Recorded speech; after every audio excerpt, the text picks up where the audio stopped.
Hello students, welcome back to Dakshinai classroom.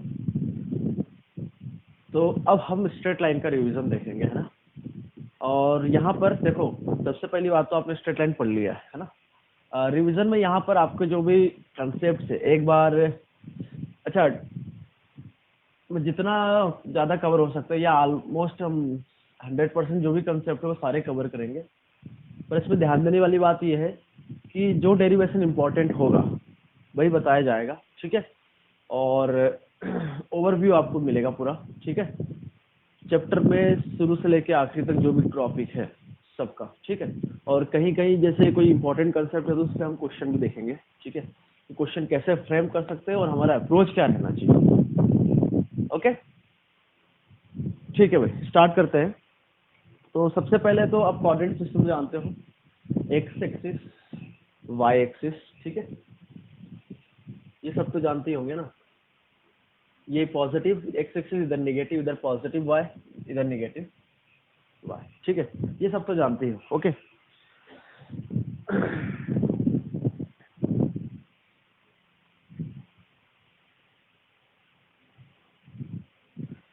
तो सबसे पहले आता है तुम्हारा डिस्टेंस फॉर्मूला। दो पॉइंट है इधर एक्स वाई प्लेन में, एक पॉइंट ले लिया x1 y1 और दूसरा ले लिया हमने q पॉइंट x2 y2। तो दोनों के बीच की जो डिस्टेंस होती है वो क्या होती है, under root x1 minus x2 का whole square plus y2 minus y1 का होल स्क्वायर। कैसे आता है वो ट्रायंगल बना के हम करते हैं, फिर पाइथागोरस लगाते हैं, ठीक है। उसके बाद आता है सेक्शन फॉर्मूला। ये डिस्टेंस फॉर्मूला हो गया। Now section formula. Section formula में क्या होता है, जैसे ये पॉइंट ए है, दूसरा पॉइंट बी है, ठीक है। मान लो एक के कोऑर्डिनेट्स x1 y1 है और दूसरा पॉइंट है x2 y2। तो इस पर हम कोई पॉइंट पी लेते हैं जो इसको m/n रेशो में डिवाइड कर रहा है। तो इस m के कोऑर्डिनेट मान लो x y है, तो वो हम लिख सकते हैं x इज इक्वल टू, ये जो है इसके साथ मल्टीप्लाई होगा mx2 अपॉन में n, इसके साथ मल्टीप्लाई होगा nx1 अपॉन में m plus n। Similarly y coordinate क्या हो जाएगा आपका, m y कोऑर्डिनेट के साथ मल्टीप्लीकेशन, n इसके y कोऑर्डिनेट के साथ मल्टीप्लीकेशन अपॉन में m प्लस n। और ये आपका डिवीजन कैसे, पॉइंट P जो है A और B के बीच में आ रहा है तो इसको हम बोलेंगे इंटरनल डिवीजन हुआ। और पॉइंट Q जैसे मालूम है, जिसके कोऑर्डिनेट हमने बोल दिया मान लो h k, तो Q जो है AB को m/n में एक्सटर्नली डिवाइड कर रहा है। तो हम क्या करते हैं यहाँ पर, यहाँ जो माइनस है, यहाँ जो प्लस है वो माइनस लगा दो। तो ये जो है ये कोऑर्डिनेट किसके आगे, क्यू के, मतलब h के आगे। आगे बात समझ में। ये आपका एक्सटर्नल डिवीजन हो गया। और जो पहले लिखा था पॉइंट P जो है इंटरनली डिवाइड कर रहा है और Q जो है वो AB को एक्सटर्नली m/n में डिवाइड कर रहा है, ठीक है।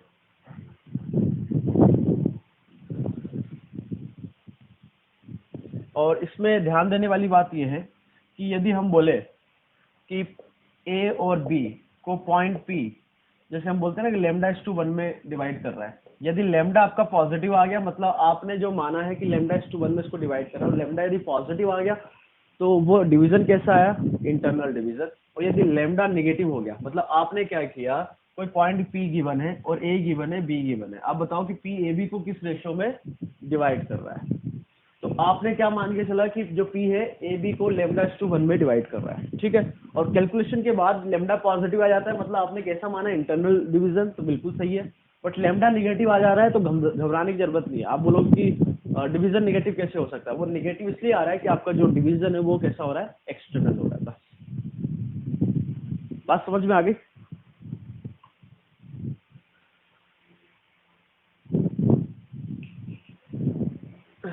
ये नोट नंबर 1 हो गया।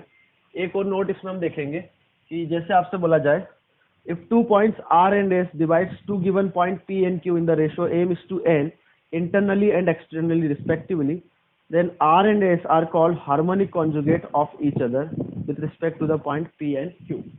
जैसे पॉइंट P और Q को R इंटरनली और S इंटरनली सेम रेशियो में डिवाइड कर रहा है। जैसे मैंने ये वाला केस लिया था कि पॉइंट P जो है m/n, अच्छा जो हमने कमेंट वो बोला है उसके हिसाब से देख लेते हैं।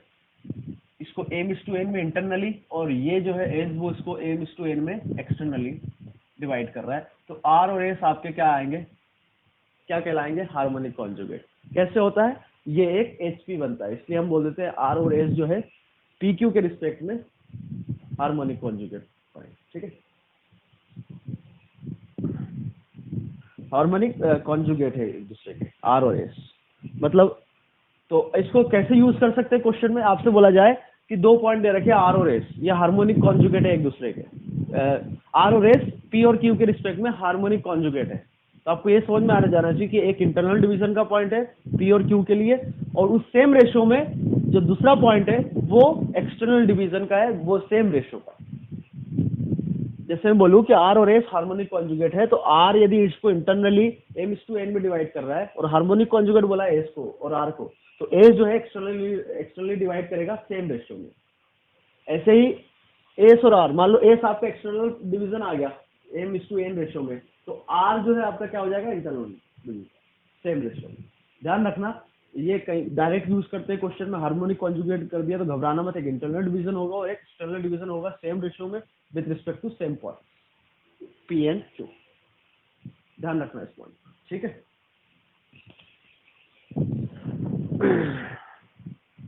ओके, अब वो HP में कैसे आते हैं आप खुद प्रूव कर सकते हो, ठीक है।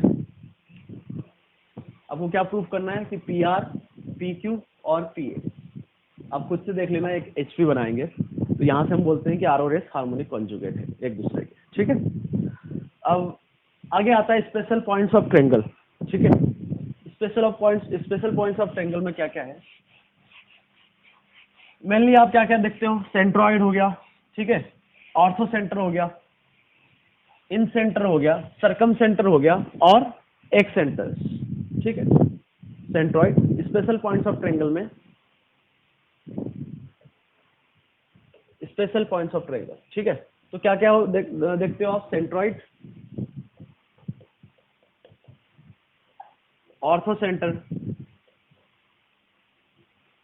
सर्कम सेंटर, इन सेंटर और एक्स सेंटर, ठीक है। मेनली हम इनकी बात करते हैं। तो सेंट्रॉइड आपका क्या होता है, point of intersection of median. ये मैं ट्रायंगल लूं AB और C, ट्रायंगल क्या लिया मैंने, AB और C, ठीक है। तो A से जो मीडियन जाएगी, मीडियन समझते हो ना, जो इसको, ये जो है, जैसे मान लो A से जो मीडियन है वो आपका ये AD जो है मीडियन है, मतलब BD और DC बराबर होगा। ऐसे ही B से जो मीडियन गया वो मान लो ये है, और C से जो मीडियन गया, तो ये तीनों जो मीडियन है एक ही पॉइंट पे मिलते हैं, तो ये और ये भी बराबर होगा, ठीक है। तो तीनों एक पॉइंट पे मिलते हैं, इसको हम बोलते हैं सेंट्रॉइड, उसको रिप्रेजेंट किया जाता है G से, ठीक है।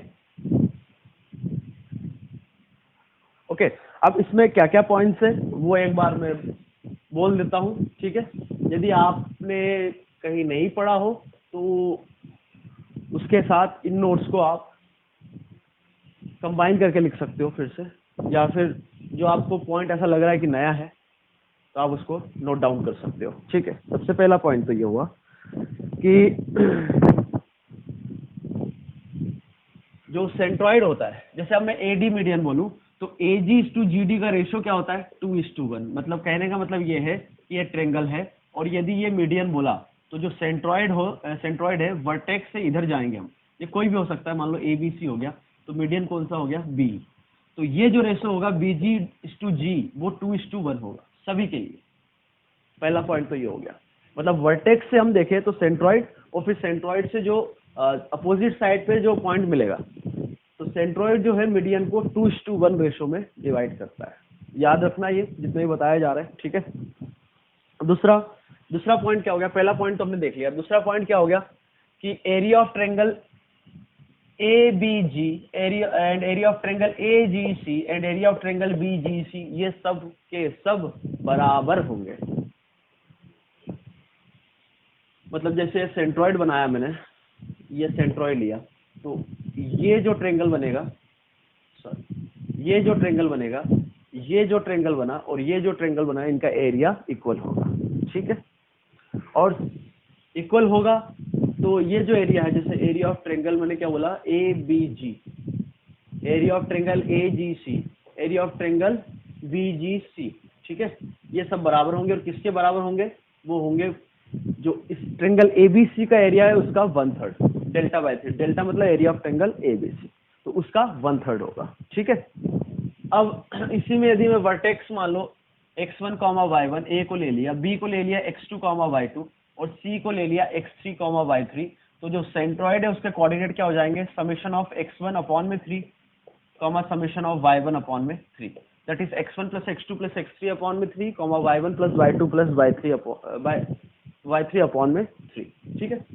ये कैसे आता है, उसमें हम क्या करते हैं कि d इन दोनों का मिड पॉइंट होगा, तो सेक्शन फॉर्मूला हमने लगा दिया, m और n क्या हो गया, रेशो क्या हो गया 1:1, तो ये पॉइंट आ गया। अब ये रेशो पता है 2:1 का, तो a और d का इंटरनल डिवीजन लगा दिया, 2:1 रेशो डिवाइड करा तो g आ गया, g आपका ऐसे आ जाता है, ठीक है भाई। देखो ये अभी बताया मैंने कि सभी में पूरा कंप्लीटली एक्सप्लेनेशन या प्रूफ नहीं दे सकते हैं ना, हम just revision point of view से देख रहे हैं, जो इम्पोर्टेंट पॉइंट है हम उन्हीं को देख रहे हैं। अब ये जो सेंट्रॉइड है इसके कोऑर्डिनेट आपको पता होना चाहिए, ठीक है, कैसे आता है ये आप देख चुके हो, ठीक है। और एक और पॉइंट है, अभी तक हमने 2-3 पॉइंट देख चुके हैं। अगला पॉइंट ये है कि कोई भी आप ट्रेंगल ले लो, एक्यूट ले लो, ऑब्ट्यूस या राइट एंगल ट्रेंगल, जैसा भी ले लो, तो हमेशा जो है इसका जो सेंट्रॉइड है ट्रेंगल के अंदर ही आएगा, सेंट्रॉइड हमेशा ट्रेंगल के अंदर आएगा, ठीक है। कैसा भी आप ट्रेंगल ले लो, acute, right angle triangle, obtuse, क्योंकि जो मीडियंस होंगे वो ट्रेंगल के अंदर ही इंटरसेक्ट करेंगे, ठीक है। तो ये हो गया पूरा आपका सेंट्रॉइड के बारे में।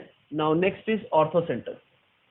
ऑर्थोसेंटर को रिप्रेजेंट करते हैं हम एच से। ऑर्थोसेंटर क्या होता है भाई, ऑर्थोसेंटर होता है points of intersection of altitudes, मतलब ए से आपने एल्टीट्यूड डाला, मान लो इसको बोल दिया डी, बी से एल्टीट्यूड डाला अपोजिट साइड पे एसी पे, इसको बोल दिया ई, सी से एल्टीट्यूड डाला, तो ये सारे जो है एक ही पॉइंट पे मिलेंगे और उस पॉइंट को हम बोलते हैं डी ई एफ, इसको बोलते हैं हम ऑर्थोसेंटर, रिप्रेजेंटेड बाय कैपिटल एच, ठीक है। अब इसमें क्या क्या पॉइंट है, ऑर्थोसेंटर समझ में आ गया ना भाई, क्या होता है, point of intersection of altitudes. अब इसमें कुछ पॉइंट्स है, एक्यूट एंगल ट्रेंगल है तो ऑर्थोसेंटर लाइज इनसाइड द ट्रेंगल, यदि एक्यूट एंगल ट्रेंगल है आपका तो ऑर्थोसेंटर ट्रेंगल के अंदर आएगा, एक पॉइंट तो ये हो गया।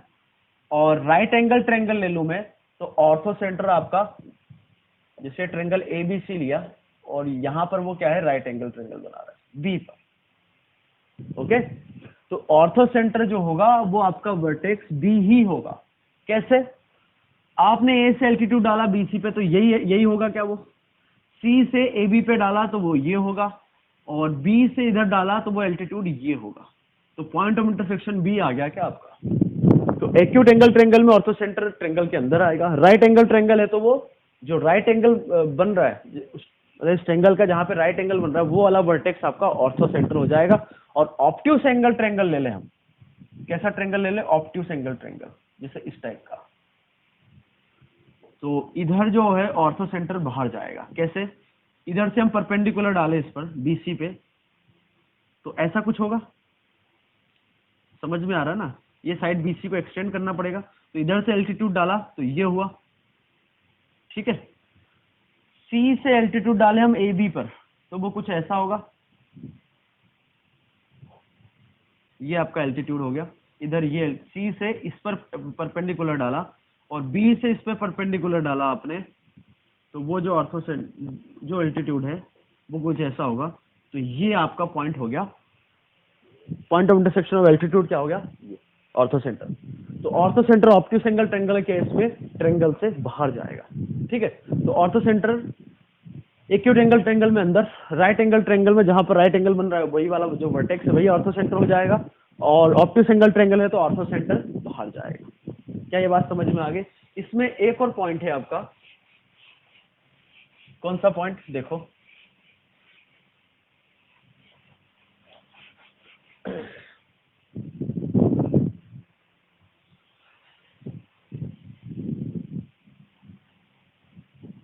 किसी टाइप का भी आप ले लो, जैसे मैंने यही लिया, तो इसमें ये ट्रायंगल एबीसी लिया था, ठीक है। तो एक एल्टीट्यूड तो ये हो गया, एक एल्टीट्यूड आपका ये हो गया, और एक एल्टीट्यूड ये हो गया, ठीक है। तो ब्लू वाला जो है वो एल्टीट्यूड है, तो ये आपका ये आ गया, है ना। तो एबीसी ट्रायंगल जो है उसका ऑर्थो सेंटर क्या आया, एच। अब ध्यान से सुनना, एबीसी का यदि ऑर्थो सेंटर एच है, तो अब मैं ऑर्थो सेंटर के साथ इस ट्रायंगल के 3 वर्टेक्स में से 2 वर्टेक्स कोई भी ले लूं, तो इसके ट्रायंगल के 2 वर्टेक्स और ऑर्थो सेंटर के साथ मैं जो ट्रायंगल बनाऊंगा उसके यदि ऑर्थो सेंटर की बात करें, तो जो थर्ड वर्टेक्स आपका बच गया, जो आपने नहीं लिया, वो ऑर्थो सेंटर होगा। समझ में आया, नहीं आया, कोई दिक्कत, एक बार फिर से मैंने क्या बोला, आपने ट्रायंगल एबीसी का ऑर्थो सेंटर निकाला, वो मान लो एच हो गया, किसी भी ट्रायंगल की बात कर रहा हूं मैं, ठीक है। तो अब आप ट्रायंगल के 2 वर्टेक्स कोई भी ले लो, एक बच गया, ट्रायंगल के 2 वर्टेक्स कोई भी ले लो और ऑर्थो सेंटर ले लो, तो उनसे जो ट्रायंगल बनेगा उसका जो ऑर्थो सेंटर आएगा, जो वो थर्ड वर्टेक्स बच गया ट्रायंगल एबीसी का, वो होगा।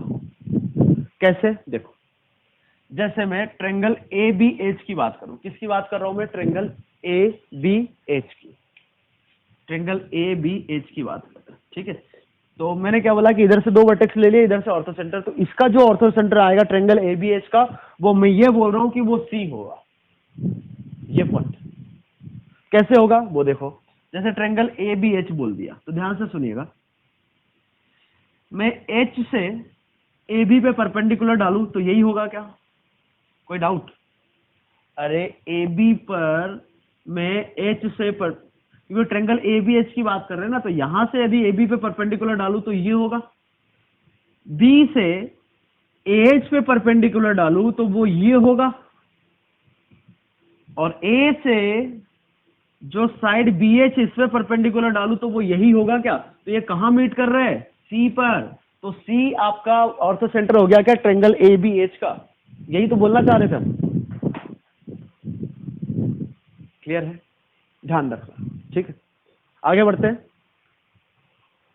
अब कोई भी 2 वर्टेक्स ले लो, आप ट्रायंगल बी सी एच में बात कर लो, तो एच से बी सी पर एल्टीट्यूड ये हो गया, सी से बी एच पर एल्टीट्यूड ये हो गया, और बचा कौन, बी पर, बी से सी एच पे एल्टीट्यूड ये हो गया, कहां इंटरसेक्ट कर रहे हैं, जो तीसरा वर्टेक्स है, मतलब यही ऑर्थो सेंटर हो गया ट्रायंगल बी सी एच का, ठीक है। ओके, आगे बढ़ते हैं अब। तो अभी हमने सेंट्रोइड देख लिया, ऑर्थो सेंटर देख लिया, अब देखते हैं incenter. Incenter represented by capital I, ठीक है। अच्छा, इन सेंटर क्या होता है, point of intersection of internal angle bisector, angle bisector मत बोल देना, इंटरनल एंगल बाइसेक्टर। तो जैसे ट्रायंगल एबीसी लिया मैंने, तो ए से एंगल, ए का एंगल बाइसेक्टर, बी का एंगल बाइसेक्टर और सी का एंगल बाइसेक्टर किसी एक पॉइंट पे मिलेंगे, उस पॉइंट को बोला जाता है incenter, that is I, ठीक है। Point of intersection of internal angle bisectors of angle A B and C, ठीक है। और ये जो आता है आई, इन सेंटर जो आता है, ये एक सर्कल जो बनाएंगे हम, जो तीनों साइड्स को टच करेगा, उसका सेंटर होता है आपका आई। बात समझ में आ गई, जो इन, और इसको क्या बोलते हैं हम, इस सर्कल को जो तीनों साइड को टच करता है, इसको क्या बोलते हैं हम, इन सर्कल। तो इस इन सर्कल का जो सेंटर है उसी को बोला जाता है इन सर्कल का जो सेंटर है उसको क्या बोला जाता है, इन सेंटर, ठीक है। So it is the center of the circle inscribed in a triangle touching all the sides. Okay. Now, और इसमें क्या है, जैसे हम बात कर रहे थे ट्रायंगल एबीसी की, तो सबसे पहले तो देखो ए से जो एंगल बाइसेक्टर गया वो आपका ये गया, ठीक है। मतलब ये एंगल a/2 और ये एंगल भी कितना, a/2, एंगल बाइसेक्टर है ना, तो एंगल ए था पूरा, तो ये मान लो पॉइंट डी है। तो ये साइड क्या होती है, सी, ये साइड क्या होती है, बी, तो आप BD/DC जो होगा वो आपका होगा BD/DC, ये जो साइड है वो, और इधर जो साइड है AC B, तो C/B में डिवाइड करेगा आपका। मतलब A से आपने जो एंगल बाइसेक्टर ड्रॉ किया वो BC को D पर इंटरसेक्ट कर रहा है, तो D पॉइंट जो है BC को C/B रेशो में डिवाइड करेगा। अब आपसे बोला जाए कि आप तो क्या कैसे याद रखोगे वो बोल रहा हूं मैं, जैसे ट्रायंगल ABC बोल दिया, तो ये साइड हो गई A, ये साइड हो गई B और ये हो गई C। अब यहां से मैंने ये एंगल C का बाइसेक्टर है, ठीक है। तो ये जो पॉइंट है इसको मान लो, इस पॉइंट को बोल दिया F, तो ये F जो है AB को किस रेशो में डिवाइड करेगा? B/A में। आगे बात समझ। तो जो एडजेसेंट साइड्स होंगे उनका जो लेंथ है उनका रेशो, जो F पॉइंट है वो उसको उस रेशो में डिवाइड करेगा, ठीक है। किस रेशो में आ गया? C/B में, ये वाला केस, ठीक है। आगे बढ़ते हैं हम। पॉइंट ध्यान रखते जाना है ना, लिखवा नहीं रहा हूं मैं, बस रिमाइंडर है ये, ठीक है। और जैसे सेंट्रॉइड आपका जो था, सेंट्रॉइड वाला हम डायग्राम हटा दिया, वो वर्टेक्स से जो मीडियन है उसको 2:1 रेशियो में डिवाइड करता था। तो ऐसे ही यहाँ पर ट्रायंगल ABC में ये मान लो आप, ये इन सेंटर है, तो इन सेंटर जो है ये साइड कौन, ये कितनी होगी? C, ये साइड B और ये साइड कितनी है? A। तो इन सेंटर जो है इस एंगल बाइसेक्टर को, मान लो एंगल बाइसेक्टर कौन सा है? AD। तो AD को इन सेंटर, इन दोनों का सम दैट इज B+C इस टू जो साइड बच गई आपकी दैट इज A, मतलब A और D को आपका इन सेंटर जो है वो B+C इन दोनों का सम इस टू जो थर्ड साइड बच गई आपकी उस रेशो में डिवाइड करता है। मतलब मैं यहां से बोलूं इस केस के लिए, जैसे ये इन सेंटर हो गया, तो ये जो रेशो होगा BI/, इसको बोल दिया E, तो BI/IE क्या होगा? ये साइड कौन सी थी आपकी, इसकी लेंथ कितनी थी? A, इसके सामने वाला, तो A+C ये हो जाएगा जो बच गया थर्ड साइड, तो A+C/B, ठीक है। तो इसी को यूज करके मान लो ये वर्टेक्स है आपका x1, y1, ये है x2, y2 और ये है x3, y3। तो इन सेंटर के जो कोऑर्डिनेट है वो क्या आ जाते हैं? x ये लिया है तो इसके अपोजिट वाली जो साइड है उसकी लेंथ कितनी होती है? A, तो AX1 similarly BX2 plus CX3 divided by A+B+C, comma AY1 x या y रख दो, VY2 प्लस CY3 अपॉन में A+B+C। तो ये आपका इन सेंटर के कोऑर्डिनेट्स आ रहे हैं। ओके, तो ये बात होगी आपकी इन सेंटर की। ओके, अच्छा ये कैसे आता है? वही जैसे हमने सेंट्रॉइड में निकाला था, D पॉइंट आ जाएगा, इस रेशो में डिवाइड कर रहा है, तो अब हमें ये रेशो भी पता है। ये रेशो क्या था? B+C/A, तो I आ जाएगा, फिर सेक्शन फॉर्मूला लगा दिया तो आपका I ये आ जाता है, ठीक है।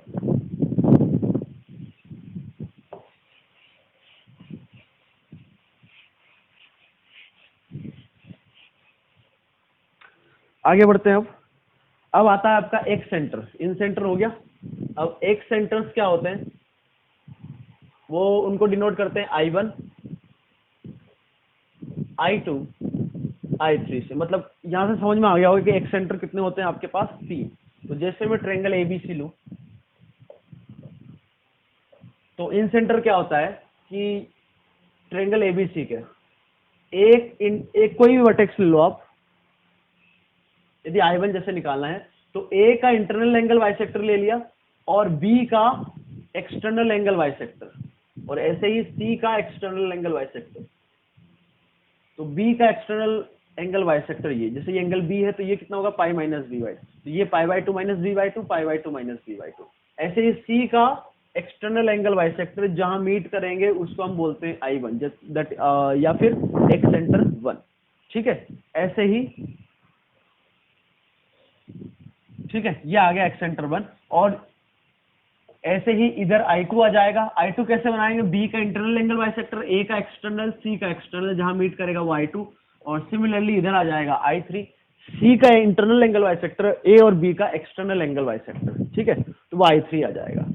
अब I1 I2 I3 क्या होता है कि बी और जैसे I1 की बात करूं मैं, तो बी ए बी को एक्सटेंड किया, ए सी को एक्सटेंड किया, तो एक सर्कल साइड बी सी को और ए बी का एक्सटर्नल जो पार्ट है उसको टच करते हुए इधर इधर भी, डायग्राम भाई खूबसूरत नहीं बनेगा ना, समझ में आना चाहिए, ठीक है। अब ये मत बोलना कि ये सर्कल तो लग ही नहीं रहा, नहीं लग रहा है, कोई दिक्कत नहीं, समझ में तो आ रहा है ना। तो एक सर्कल जो BC को और AB को एक्सटेंड किया उसको, और AC को जो एक्सटेंड किया उसको, तीनों को जो टच कर रहा है, इस सर्कल का, इसको हम बोलते हैं एक सर्कल, इसका जो सेंटर होगा उसको हम उसको बोला गया है I1। ऐसे ही I2 किसका सेंटर होगा, वो सर्कल जो इसको टच करेगा, इसको एक्सटेंड किया, इसको टच करे, और इसको इधर एक्सटेंड किया, तो इसको जो टच कर रहा है उसका सेंटर I2 हो गया। ऐसे ही I3 किसका सेंटर हो जाएगा, इसको एक्सटेंड किया, इसको एक्सटेंड किया, तो इसको टच करते हुए इधर, और इधर भी इसको भी टच करते हुए जो सर्कल बनेगा उसका सेंटर क्या हो गया, I3, ठीक है। अब I1 जैसे इन सेंटर जो है एंगल बाइसेक्टर को B + C/A रेशो में डिवाइड कर रहा था I, तो I1 भी ऐसे ही होता है कि इसको, ये पॉइंट कौन सा था, एंगल बाइसेक्टर था ना AD, इसी को हमने एक्सटेंड किया तो I1 मिला, ठीक है। तो यहां भी रेशो B + C/A होता है, मतलब ये साइड B ये साइड C, तो दोनों का सम डिवाइडेड बाय जो थर्ड बच गया, तो इस रेशो में डिवाइड करेगा, बट एक्सटर्नल डिवीजन होगा। यहां क्या होता था, इंटरनल डिवीजन होता है, यहां क्या होगा, एक्सटर्नल डिवीजन। मतलब I1 जो है AD को एक्सटर्नली, AD बोला है मैंने, DA नहीं बोला, समझ में आना चाहिए, जो पहले बोलते हैं वहां से लेते हैं हम रेशो।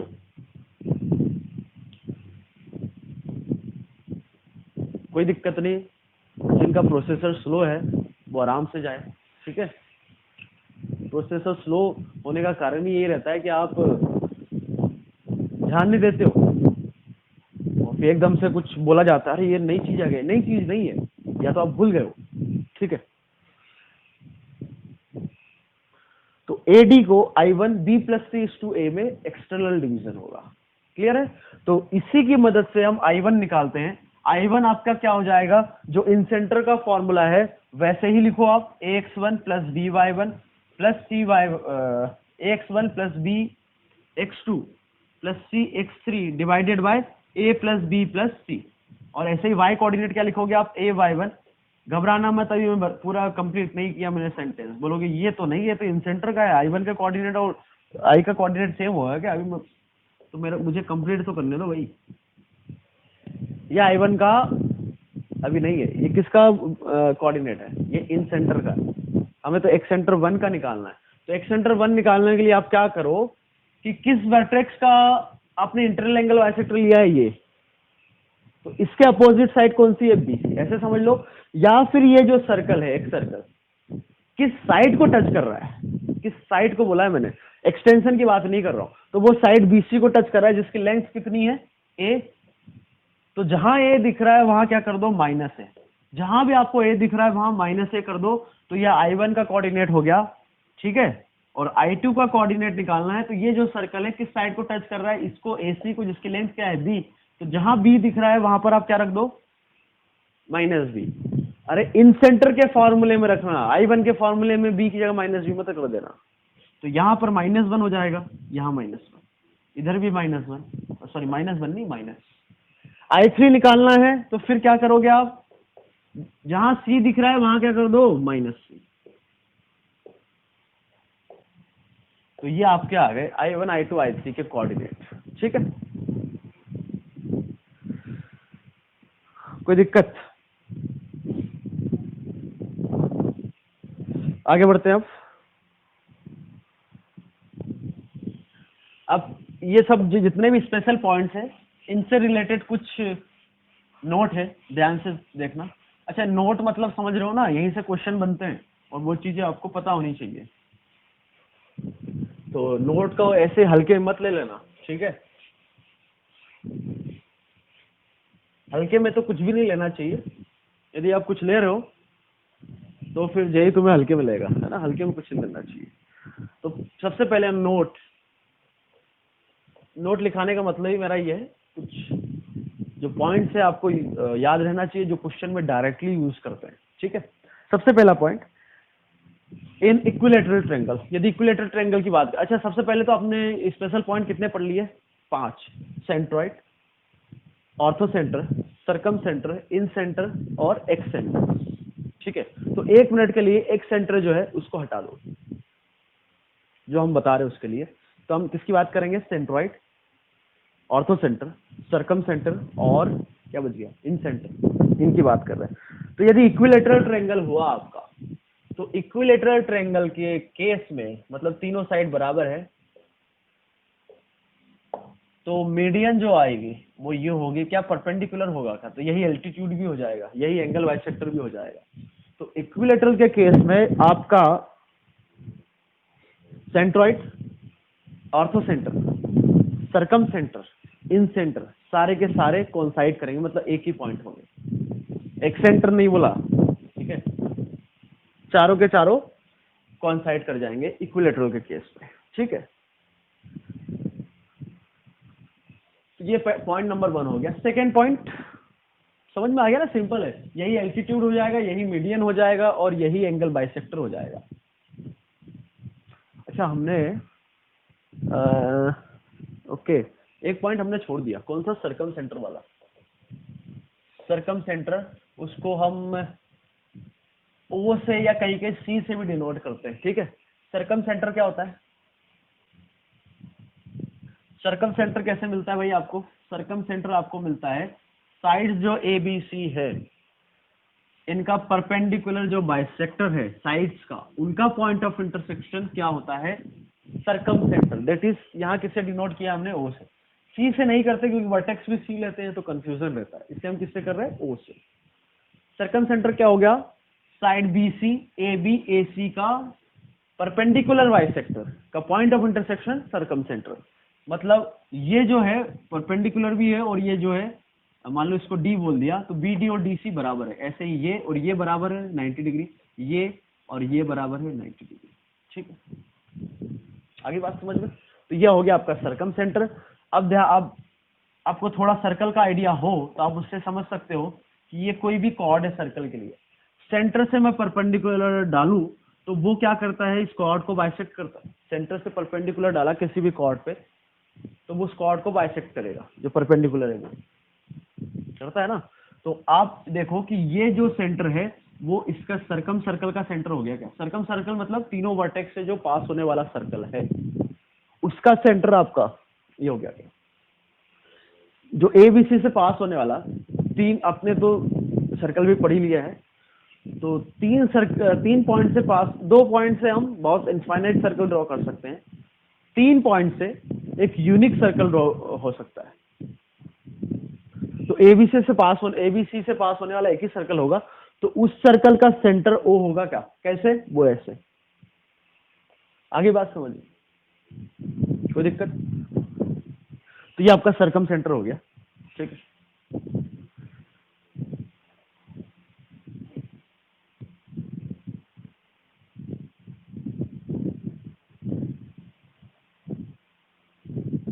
हमारा सरकम सेंटर छूट गया था ना इसलिए। ठीक है,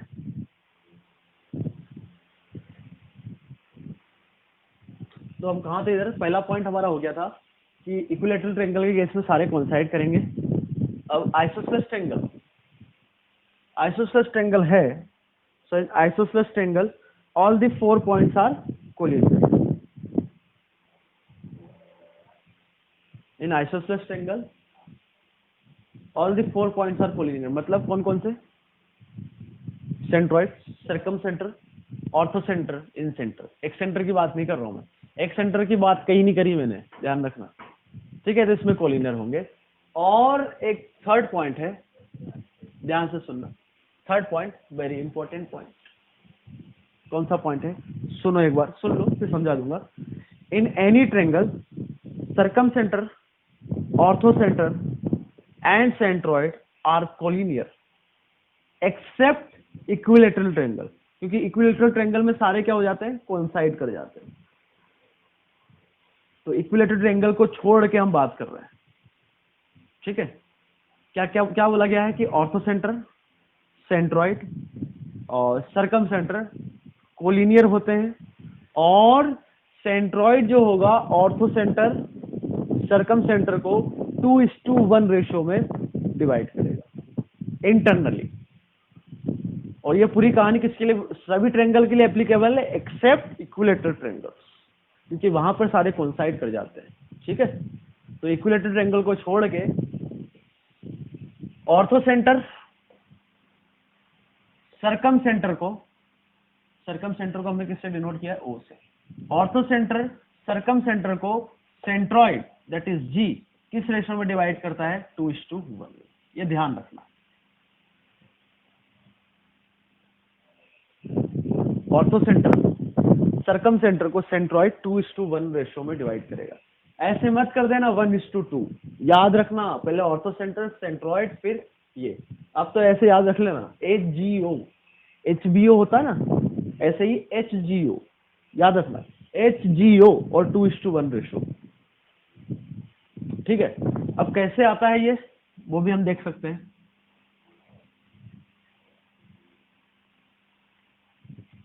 किस किस की बात करिए, ऑर्थो सेंटर सरकम सेंटर है वो, मतलब सरकम सेंटर, और जी क्या है आपका, सेंट्रॉइड। ओके, तो ये मान लो एल्टीट्यूड है इस वर्टेक्स से, ABC बोल दिया इसको, ये आपका क्या हो गया, ये एल्टीट्यूड। तो इसी पर कहीं ना कहीं ऑर्थो सेंटर आएगा आपका। अरे एल्टीट्यूड पे, और एल्टीट्यूड का पॉइंट ऑफ इंटरसेक्शन से ऑर्थो सेंटर होता है। ठीक है, और मान लो कि इसका जो सरकम सेंटर है वो इधर का ही है, यहां मान लो। अच्छा, जिनको मानने में दिक्कत आ रही है, मानने में दिक्कत ऐसी आ सकती है कि यहाँ कैसे आ सकता है, अरे समझाने के लिए थोड़ा दूर बनाना पड़ेगा ना, यहाँ भी तो हो सकता है वो, कोई दिक्कत नहीं। तो सरकम सेंटर क्या होता है, मैं वहां से परपेंडिकुलर डालू तो बाइसेक्ट करता है। तो मान लो इसको बोला है D', तो क्या ये लेंथ और ये लेंथ बराबर होगी, क्योंकि ये हमने क्या बोला है, सरकम सेंटर। तो सरकम सेंटर से साइड पे मैं परपेंडिकुलर डालूंगा तो बाइसेक्ट करेगा ना। तो ये रेशो मतलब BD' और D' बराबर होगा, मतलब ये रेशो 1:1 होगा ना, कोई दिक्कत, समझ में आ रहा है क्या चल रहा है। ठीक, अब सुनना ध्यान से, मैं अब A को D' से ज्वाइन कर दूं तो क्या AD' आपका मीडियन हो गया क्या, मीडियन भूल गए क्या। किसी वर्टेक्स से मैं एक लाइन ड्रॉ करूं अपोजिट साइड पे, तो वो जो अपोजिट साइड को इक्वल पार्ट में डिवाइड करती है, तो वही तो हुआ, ये तो बराबर था ना, ऑर्थो सेंटर से परपेंडिकुलर, तो ये बराबर है। तो AD' आपका मीडियन हुआ क्या, और यदि ये मीडियन हुआ तो इस पर कहीं ना कहीं क्या आएगा आपका, तो इस पर आपका सेंट्रॉइड आएगा भाई, मीडियन पे तो आता है यार। और हम जानते हैं कि इक्विलेटरल ट्रायंगल के अलावा ऑर्थो सेंटर सेंट्रॉइड और सरकम सेंटर तीनों कोलिनियर होते हैं, मतलब तीनों एक ही लाइन में आएंगे, आएंगे ना। अब मेरी बात समझना ध्यान से, OD' परपेंडिकुलर था, ये तो सेंटर से परपेंडिकुलर साइड पे परपेंडिकुलर है, ये भी परपेंडिकुलर है, मतलब AH और OD',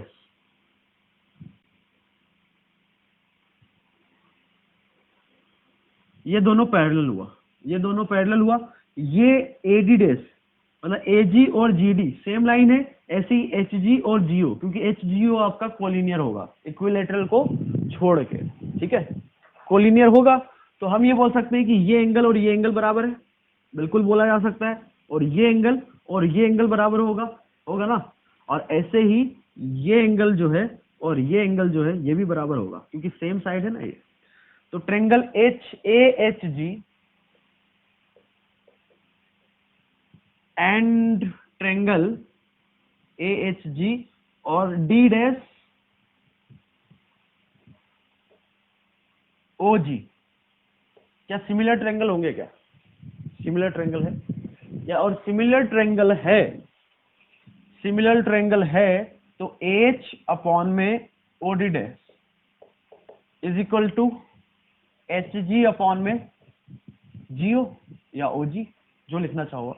एच जी अपॉन में G O is equal to A G upon में जी डी डैश। ये ट्रेंगल और ये ट्रेंगल सिमिलर ट्रेंगल है, ठीक है। अब हम जानते हैं कि सेंट्रॉइड जो होता है मीडियन को 2:1 रेशो में डिवाइड करता है, मतलब ए जी अपॉन में जी डी डैश कितना होगा 2:1, मतलब 2 अपॉन में 1। तो यहां से आप देखो कि एच जी अपॉन में जीओ किसके बराबर आ गया 2 अपॉन में 1। तो ये रेशो भी कितना आ गया 2:1, तो वही तो बोला गया था एच जी अपॉन में जीओ, ये रेशो क्या होगा 2:2। ठीक है, ध्यान रखना कभी आप कंफ्यूज भी हो जाओ कि बहुत सारे लोग होते हैं सर 2:1 हमको याद नहीं रहता, रट्टा तो मान लिया याद नहीं रहता, तो कभी भूल जाओ तो ये डेरिवेशन दिमाग में रखना, आपको समझ में आ जाएगी चीजें, ठीक है, कोई दिक्कत। नेक्स्ट पॉइंट, फोर्थ पॉइंट में बढ़ते हैं। फोर्थ पॉइंट ये है कि आपका जैसे ट्रायंगल एबीसी,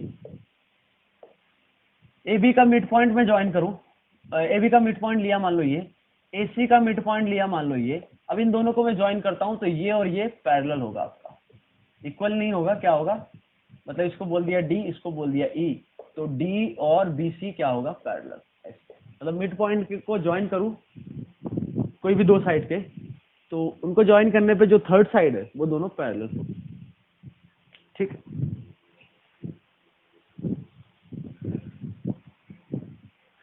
ओके, अब आपको बेसिक थोड़ा आइडिया दे देते हैं, जैसे पैरेललोग्राम क्या होता है आप जानते ही हो, है ना, पैरेललोग्राम बताने की जरूरत नहीं है, रोम्बस, रेक्टेंगल ये भी जानते हो, स्क्वायर भी जानते ही हो। अच्छा, रेक्टेंगल में या पैरेललोग्राम हुआ, थोड़ा ध्यान रखना इस चीज का, जैसे पैरेललोग्राम में क्या बच्चे गलती करते हैं, वो ये गलती करते हैं कि यहाँ से ये जो डायगोनल है वो एंगल को बाइसेक्ट करता है, ऐसा जरूरी नहीं है, पैरेललोग्राम की बात कर रहा हूँ मैं, इन जनरल नहीं करेगा, नहीं करेगा। यदि वो रोम्बस हो गया, रोम्बस भी पैरेललोग्राम होगा आपका, तो उस केस में करेगा बिल्कुल, बट इन जनरल में हम नहीं बोलेंगे कि वो बाइसेक्ट करता है। कैसे बोल सकते हैं हम, जैसे मैंने ये ले लिया पैरेललोग्राम आपका, ऐसा पैरेललोग्राम है, तो ये देखो क्या ये और ये एंगल ये बराबर दिख रहा है क्या आपको, हाँ, तो इन जनरल हम नहीं बोलेंगे कि ये एंगल और ये एंगल बराबर होगा, इसका ध्यान रखना, यहाँ पे बच्चे गलती करते हैं इसलिए, ठीक है, जल्दीबाजी में हम ऐसा कर देते हैं और बोलते हैं सर सिली मिस्टेक करके आगे पेपर में, भाई इसको सिली मिस्टेक नहीं बोलते, सिली मिस्टेक ये नहीं होता, सिली मिस्टेक तो यह होगा कि आपका वैल्यू 3 आई और आपने 2 लिख दी गलती से, वो होती है सिली मिस्टेक, ये सिली मिस्टेक नहीं है, ये कंसेप्चुअल मिस्टेक है। Now area of n sided polygon, जैसे मान लो उसका वर्टिसाइज x1 y1 है, तो x1 y1, दूसरा है x2 y2, x3 y3, ऐसे ही xn yn है, ठीक है, तो एरिया ऑफ पॉलीगन हो जाएगा इसका मॉड। ध्यान रखना कि जो वर्टिसेस है वो हम साइक्लिक ऑर्डर में लेते हैं, मतलब एंटी क्लॉकवाइज ले लो सारे के सारे या फिर क्लॉकवाइज ले लो, ठीक है। उसके बाद क्या करेंगे, दिस माइनस इन दोनों का प्रोडक्ट प्लस इन दोनों का प्रोडक्ट माइनस इन दोनों का प्रोडक्ट, इन दोनों का प्रोडक्ट माइनस इन दोनों का प्रोडक्ट, ऐसे चलता रहेगा, इन दोनों का प्रोडक्ट माइनस इन दोनों का प्रोडक्ट। और यदि ट्रेंगल हो गया तो कहां तक लेंगे, अच्छा xn yn के साथ साथ एक और आएगा x1 फिर y1, इसको फिर से रिपीट करना है, तो ऐसे इन दोनों का प्रोडक्ट लास्ट वाला ये हो जाएगा। तो कहने का मतलब यदि ट्रायंगल है उसका vertices x1 y1 x2 y2 है तो ये हो जाएगा, x3 y3 लिखा, एक ऑर्डर में कोई से भी ले लो, तो फिर x1 y1, तो इन दोनों का प्रोडक्ट माइनस इन दोनों का प्रोडक्ट प्लस इन दोनों का प्रोडक्ट माइनस इन दोनों का प्रोडक्ट प्लस इन दोनों का प्रोडक्ट माइनस इन दोनों का प्रोडक्ट, या इसका ध्यान रखना मॉड ले लेना, या फिर इसको ऐसे भी लिख सकते हैं x1 y1 1 x2 y2 1 x3 y3 1, इसका मॉड, ये भी आपका ट्रायंगल का एरिया हो गया, ठीक है। नाउ कोलिनियरिटी ऑफ 3 पॉइंट्स, इसको कैसे डिसाइड करते हैं, तो इसको कई तरीके से, 3 पॉइंट यदि कोलिनियर है तो इनसे बनने वाला जो ट्रायंगल का एरिया होगा, मतलब x1 y1 x2 y2 x3 y3 है, तो ये जो डेल्टा डिटर्मिनेंट है ये 0 होना चाहिए, ठीक है। और क्या बोल सकते हैं कि AB प्लस BC AC के बराबर होना चाहिए, मतलब दो साइड का सम तीसरे के बराबर हो, या फिर एक और तरीका है कि पॉइंट B जो है इसको कुछ रेशो λ:1 में डिवाइड करें इंटरनली या फिर एक्सटर्नली, ठीक है, वो डिपेंड करता है कि B की पोजीशन AC में है या AC के बाहर है, ठीक है। दूसरा तरीका क्या हो गया कि AB का स्लोप निकाल लो, BC का स्लोप निकाल लो और AC का स्लोप निकाल लो, ये सब बराबर होना चाहिए, बात समझ में आ रही है। तो ऐसे हम कोलिनियरिटी चेक कर सकते हैं, okay. Now next is locus, locus an equation of a locus. तो सबसे पहले तो लोकस क्या होता है, लोकस ये होता है कि भाई गिवन कंडीशन के हिसाब से कुछ कर्व ट्रेस होता है एक्स वाई प्लेन पे, तो उस कर्व को बोला जाता है लोकस ऑफ दैट पॉइंट। तो इसको निकालने का तरीका क्या होता है, इसके जो स्टेप्स है, सबसे पहले तो आप उस पॉइंट जिसका लोकस निकालना उसको एच कॉमा के ले लो, ठीक है। फिर जो भी ज्योमेट्रिकल गिवन मैथमेटिकल कंडीशन है वो फॉर्मेट लिखो, एच और के में इक्वेशन आएगी। और मान लो कोई ने आपने पैरामीटर इंट्रोड्यूस किया है, यदि किया है तो उसको एलिमिनेट करो, ठीक है। एलिमिनेट करने के बाद एच को एक्स से रिप्लेस करो और के को वाई से रिप्लेस करो, तो ये आपका रिक्वायर्ड लोकस आ गया। जैसे मैं आपसे बोलूं कि एक पॉइंट है जिसकी डिस्टेंस अल्फा कॉमा बीटा से कुछ फिक्स डिस्टेंस आर के बराबर है, तो इसका लोकस क्या आता है हमारा सर्कल। तो आप क्या लगाओगे, एक पॉइंट ले लो इस पर एच कॉमा के, तो डिस्टेंस फॉर्मूला लगा के वो आर के बराबर, तो वहां से लोकस आ जाएगा जो क्या आएगा, सर्कल आएगा, ठीक है।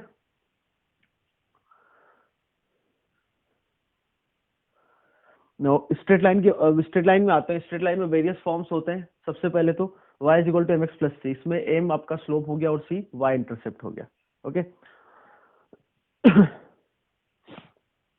ये भी एक टाइप से लोकस ही होता है, ठीक है, स्ट्रेट लाइन भी। और ठीक है, और अच्छा उससे पहले various form of straight line से पहले स्लोप और ग्रेडियंट के बारे में बात कर लेते हैं। मान लो ये आपका एक्स एक्सिस है, वाई एक्सिस है, तो पॉजिटिव एक्सिस के साथ मान लो ये एंगल लाइन जो है थीटा बना रही है, तो इसका स्लोप या ग्रेडियंट क्या होगा, टेन थीटा, ओके। और जहां वाई एक्सिस कट करता है उसका वाई इंटरसेप्ट हो गया, पॉजिटिव नेगेटिव कुछ भी हो सकता है, ठीक है। नाउ इंटरसेप्ट के बारे में जैसे अभी हमने बात करी, तो इंटरसेप्ट क्या होता है, जैसे कोई लाइन है, एक्स एक्सिस को जहां कट करेगा इसका जो एब्सिसा होगा, इस पॉइंट का जो एक्स कोऑर्डिनेट होगा वो आपका एक्स इंटरसेप्ट, और वाई कोऑर्डिनेट जो होगा वो आपका वाई इंटरसेप्ट होगा, ठीक है।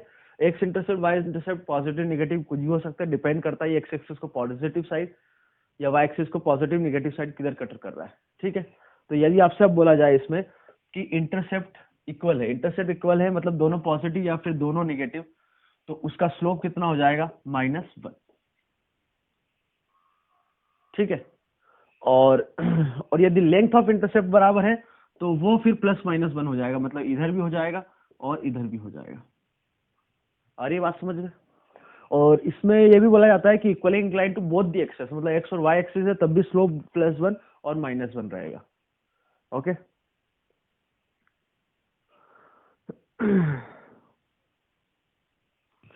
ठीक है, ध्यान रखना लेंथ ऑफ इंटरसेप्ट और इंटरसेप्ट दोनों अलग अलग चीजें हैं, ठीक है। और एक्स एक्सिस के पैरेलल यदि लाइन है तो उसका स्लोप कितना हो जाएगा, 0 लाइन होगी एक्स इज इक्वल टू ए। और यदि वाई एक्सिस के पैरेलल लाइन है तो इसका स्लोप जो ये जो हमने लिखा था एम वो डिफाइन नहीं होगा, तो वो लाइन क्या आएगी, वाई इज इक्वल टू कुछ बी समथिंग, ये आपकी वर्टिकल लाइन हो गई, इसका स्लोप डिफाइन नहीं होता है, ठीक है, क्योंकि 10π/2 नॉट डिफाइंड हो जाएगा, क्योंकि ये थीटा जो बनेगा वो कितना बनेगा, π/2, okay. Now different forms of straight line देखो।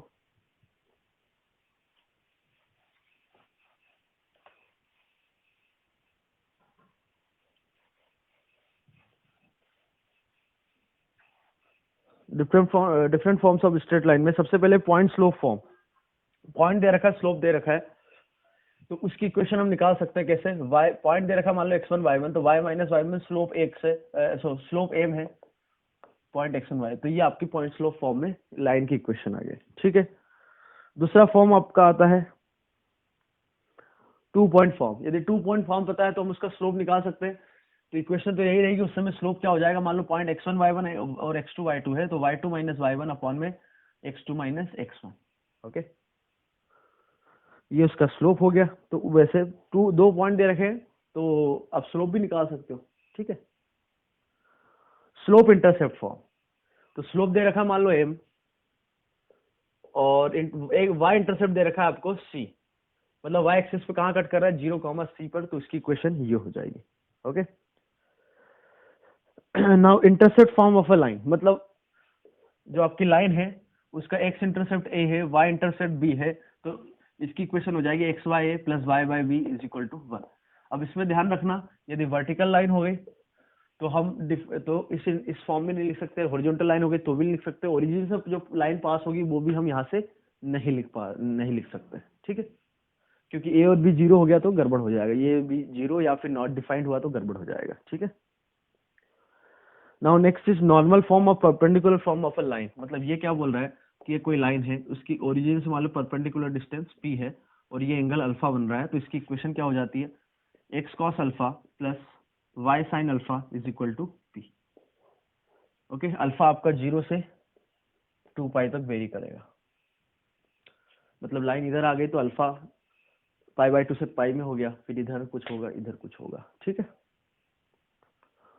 तो ये आपकी परपेंडिकुलर या नॉर्मल फॉर्म में equation of straight line. Okay, now next is चलो पैरामेट्रिक फॉर्म को थोड़ी देर बाद देखेंगे। Angle between two straight lines with their equations are given, ठीक है।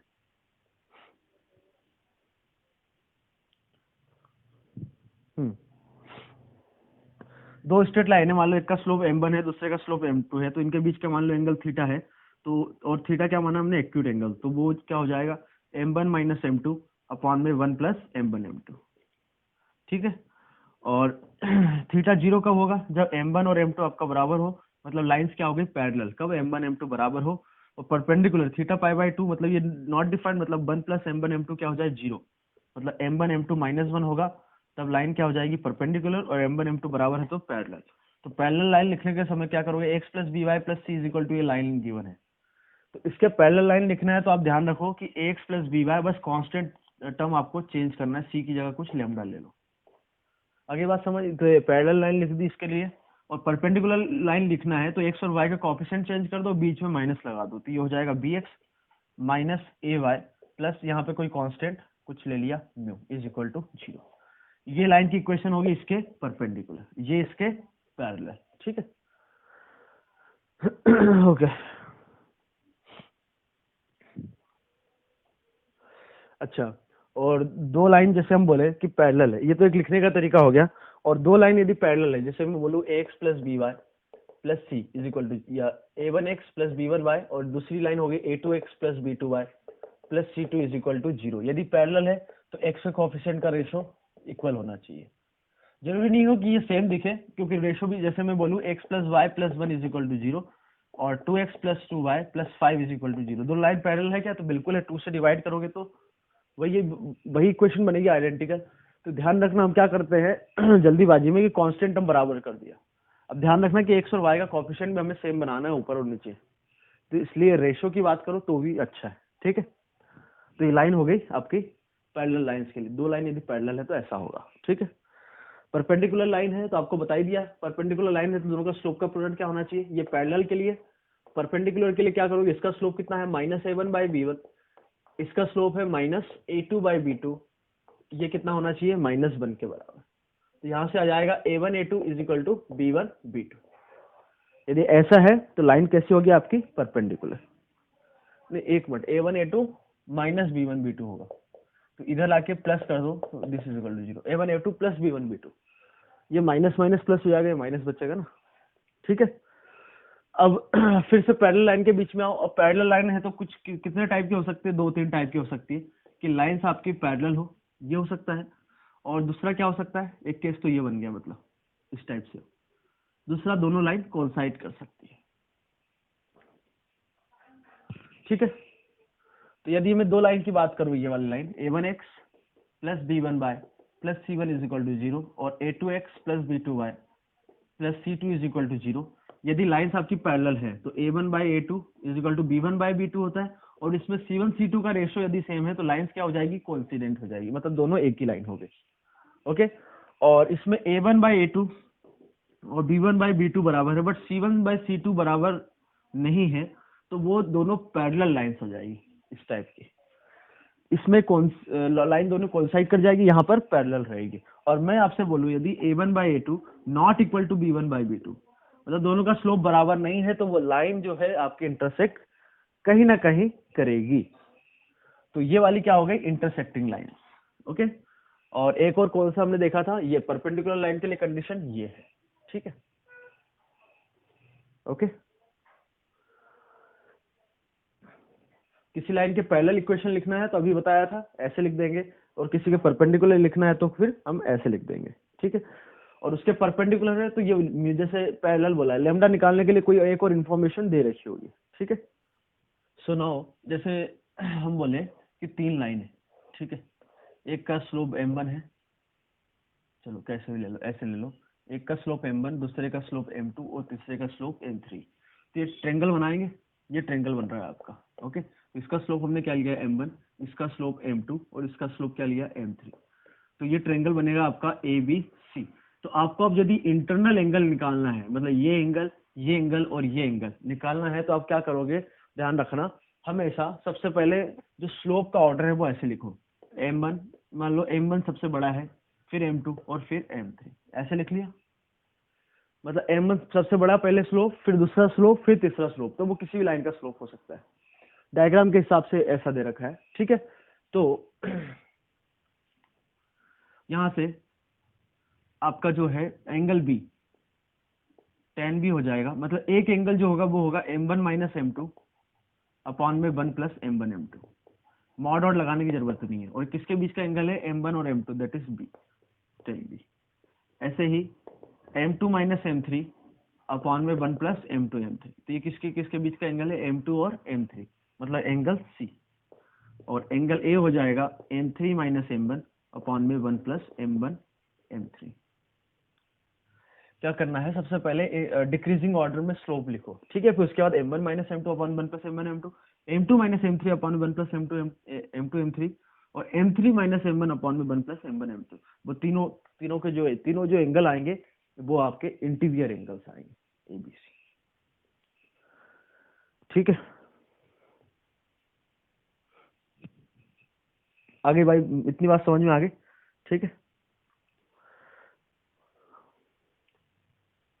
और यदि आपको जानना है तो कैसे होता है, तो आप इनका इंक्लिनेशन m1 का मान लो अल्फा 1 ले लो, तो इस एंगल को वो नाम दे दो थीटा। तो अब थीटा अल्फा 1 ऐसा हो गया, ये मान लो अल्फा 2 हो गया, ये अल्फा 3 हो गया, मतलब पैरेलल एक्स एक्सिस के साथ जो एंगल बन रहा है वो। तो उसके टर्म में आप निकालो, फिर टेन लो, तो वहां से आप प्रूफ कर सकते हो उसका, ठीक है। Length of the perpendicular, okay, किसी पॉइंट से किसी लाइन पर परपेंडिकुलर x1, y1 है, इधर लाइन है x plus b y plus c is equal to 0। तो यहाँ से लेंथ ऑफ परपेंडिकुलर का फॉर्मूला क्या होता है, पॉइंट को आप लाइन के अंदर रख दो, that is ax1 plus b y one plus c upon में एक्स के कोफिशिएंट का स्क्वायर, वाई के कोफिशिएंट का स्क्वायर का मॉड। अच्छा, इधर ध्यान रखना, हमने मॉड नहीं लगाया है, मतलब ये मत बोलना कि ये तो वैसे ही होता है कि जैसे मैं बी के m1 m2 दो लाइन के बीच का एंगल, तो वो एक्यूट हम निकालते हैं और हमें पता नहीं है कि बी एंगल एक्यूट होगा या ऑब्ट्यूस होगा। तो इस हिसाब से लिखोगे तो आप मॉड लगाने की जरूरत नहीं है। अब यहाँ से एक्यूट आ रहा है, वो ऑब्ट्यूस आ रहा है, अपने आप वो एडजस्ट हो जाएगा, मतलब इंटीरियर एंगल ही आएगा आपका हमेशा, ठीक है। तो ये हो गई किसी पॉइंट से परपेंडिकुलर डिस्टेंस का फॉर्मूला, ओके। नेक्स्ट आता है distance between two parallel lines. दो लाइन है आपके पास, a1x plus b1y plus c1 is equal to 0, parallel line है, तो दूसरी जो लाइन होगी वो होगी a1x plus b1y plus c2 is equal to 0। तो इनके बीच की जो डिस्टेंस है उसको हमने बोल दिया मान लो d। तो d किसके बराबर होगा, कांस्टेंट जो है उसका डिफरेंस अपॉन में under root a1 square plus b1 square. अब यहाँ पर एक ध्यान रखना आप कि जब भी आप डिस्टेंस निकालो और कांस्टेंट टर्म का डिफरेंस लो, x का कोफिशिएंट और y का कोफिशिएंट दोनों के केस में सेम बनाते हैं, ये ध्यान रखिएगा। मतलब मैंने क्या बोला, x प्लस वाई, एक लाइन ये ले ली और दूसरी लाइन ले ली 2x plus 2y is equal to 3 ले ली। तो अब ये मत लिख देना 1 माइनस 3 और किसी एक को ले लिया। तो आपको सबसे पहले क्या करना पड़ेगा, 2 से डिवाइड करो, तो अब फॉर्मूला ये वाला लगेगा, ठीक है। x और y का कोफिशिएंट सेम बनाना, क्योंकि जब हम प्रूफ करते हैं वो कब करते हैं, जब x और y का कोफिशिएंट सेम होता है तब प्रूफ करते हैं। अब area of parallelogram, area of parallelogram, जैसे ये आपका पैरेललोग्राम है, पैरेललोग्राम तो समझते हो ना। एक लाइन ले ली मैंने y is equal to m1x plus c1, इधर लाइन ले ली y is equal to m1x, parallel lines होगी ये, m1x प्लस कांस्टेंट c2, इधर स्लोप ले लिया m2x प्लस d1 और इसको ले लिया y is equal to m2x plus d2। तो ये दोनों पैरेलल है, ये दोनों पैरेलल है। तो ध्यान रखना हमेशा जब भी आप मैं जो फॉर्मूला बताने जा रहा हूँ, आप जब भी इस फॉर्मूले को लगाओ इस फॉर्मेट में लिखना। मतलब मैंने बोल दिया कि 2y is equal to x plus 1 है, तो आप c1 1 मत ले लेना, ध्यान रखना कि y का कोफिशिएंट कितना लिया है 1, और y is equal to mx plus c format में लिखना है आपको चारों लाइन को। तो आप क्या करोगे लिखने के लिए, 2 से डिवाइड कर दो तो ये हो जाएगा xy2 + 1/2। तो अब m हाफ लेंगे और c जो लेंगे, c1 जो लेंगे हाफ लेंगे, इधर जो c आना अपने आप आ जाएगा। तो जब भी ये फॉर्मूला लगाओ, जो बताने जा रहा हूँ, कब लगाओगे, जब y का कोफिशिएंट अब 1 बनाओगे, मतलब y = mx + c फॉर्मेट में लिखोगे, तभी ये फॉर्मूला एप्लीकेबल है। कौन सा? c1 - c2 d1 - d2 upon में m1 - m2 का मॉड। ये आपका पैरेललोग्राम का एरिया हो गया। c1 c2 क्या है? दो पैरेलल लाइंस का जो y इंटरसेप्ट है वो, ठीक है। और इन दोनों पैरेलल लाइंस का जो y इंटरसेप्ट है वो d1 और d2 है। तो इन दोनों का जो कांस्टेंट टर्म का डिफरेंस, इन दोनों का कांस्टेंट का डिफरेंस अपॉन में m1 - m2। साइड अब m2 - m1 लिखोगे क्योंकि मॉड लगा है, कोई दिक्कत नहीं है। तो ध्यान रखना, यहाँ बच्चे गलतियां करते हैं कि कुछ जो भी फॉर्मेट दे रखा है वहां से निकाल देते हैं। आपको इस फॉर्मेट में लिख के ही करना है। ये बात समझ में आ गई? मतलब y का कोफिशिएंट 1 बनाना है, y = mx + c फॉर्मेट में लिखो, तो m जो होगा वो आपका m1 m2 हो जाएगा, और जो कांस्टेंट होगा वो c1 c2 d1 d2 कुछ भी हो सकता है। आगे बात समझ में?